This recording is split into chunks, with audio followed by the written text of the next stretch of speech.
আমি সম্মান রেখেই মাননীয় চিফ হুইপের প্রতি বলতে বাধ্য হচ্ছি, 15 তারিখের অধিবেশনে পয়েন্ট অফ অর্ডারে দাঁড়িয়ে আমি অতি জনগুরুত্বপূর্ণ একটি বিষয় উত্থাপন করেছিলাম।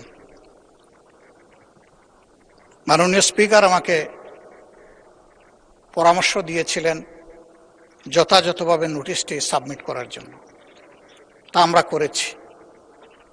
আমি এই মহান সংসদে আপনার মাধ্যমে এই নোটিশটি উত্থাপন করলাম। নোটিশের বিষয় হচ্ছে জুলাই জাতীয় সনদ সংবিধান সংস্কার বাস্তবায়ন আদেশ 2025, যেটা আদেশ নম্বর 1 এর অনুচ্ছেদ 10 অনুযায়ী সংবিধান সংস্কার পরিষদের অধিবেশন আহ্বান প্রসঙ্গে। নোটিশে বিস্তারিত লেখা আছে।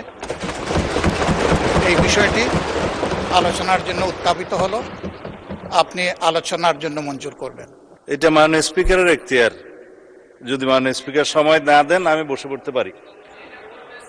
মাননীয় মন্ত্রী, আপনি কথা শেষ করুন দয়া করে। না, আপনি অনুমতি না দিলে, this is my point of order. যদি আপনি পয়েন্ট অফ অর্ডারটা ফর্মুলেট না, মাননীয় মন্ত্রী আপনার কথা শেষ করুন দয়া করে। দাঁড়া করেও রাখতে পারেন, দিস ইজ ইউর রাইট।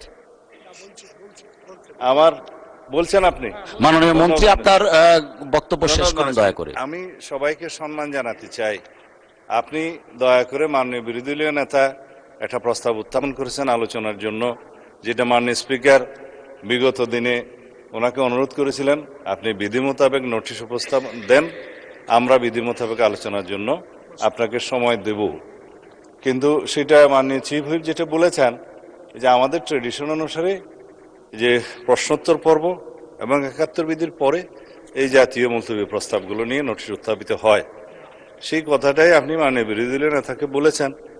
এখানে আমার মনে হয় না কোনো অধিকার ক্ষুণ্ণ হয়েছে। আমার মনে হয় আপনি প্রশ্নোত্তর পর্বের বাকি বিষয়টা যে 71 বিধিতে আপনি আজকে উত্থাপন করার সুযোগ দিবেন কি দিবেন না সেটাও আপনার এখতিয়ার, তবে এটা সংসদ সদস্যদের একটা অধিকার।